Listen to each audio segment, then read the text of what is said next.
He was a high-ranking member of the Chicago outfit. He had an extensive criminal record stretching back to 1939 that included murder, kidnapping, and narcotics. He was involved in criminal operations in the suburb of Cicero, Illinois, as well as in Chicago's First Ward. He was a top enforcer under outfit boss Joseph "Joey Doves" Iappa for Cicero criminal operations. As the result of a 5-year federal investigation into organized crime following the murder of a small-time Kansas City, Missouri mobster, he was indicted along with Iappa, Jackie the Lackey Cerrone, and 15 other mobsters from 5 cities. He was later accused by a Kansas City grand jury with skimming an estimated $2 million from syndicate-controlled Las Vegas casinos.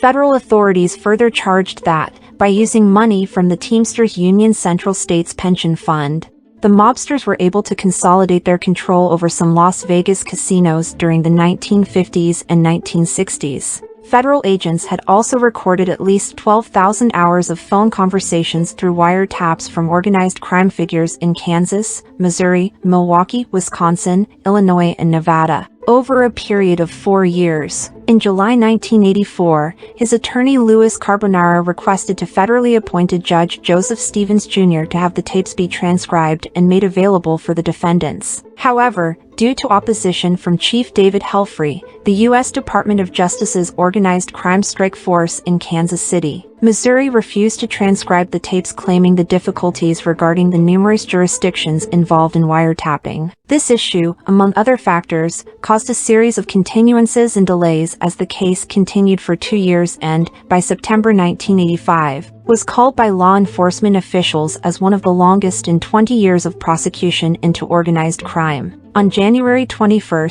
1986, he pleaded guilty along with Iappa and Cerrone to conspiring to conceal ownership in a syndicate-controlled Las Vegas casino. He was sentenced to 16 years imprisonment and fined $143,000. Iappa and Cerrone were sentenced to 28.5 years imprisonment and fined $43,000 and $430,000 respectively. He was released from prison in 1997. In October 1996, the 25th Ward Alderman Danny Solis presented him a plaque and award for his leadership and commitment to the community. It recognized him and the Italian Club as decision-makers. In 1999, he died of natural causes. Angelo "The Hook" LaPietra was a Chicago mobster and member of the Chicago outfit, involved in extensive loan sharking operations in the city's First Ward during the 1970s and 1980s. It is often repeated that he earned his nickname "The Hook" due to the way he murdered his victims, those that did not, or could not pay up. It was said that he would take his victim, bound and gagged, and hang them on a meat hook, and then torture them to death with a blowtorch.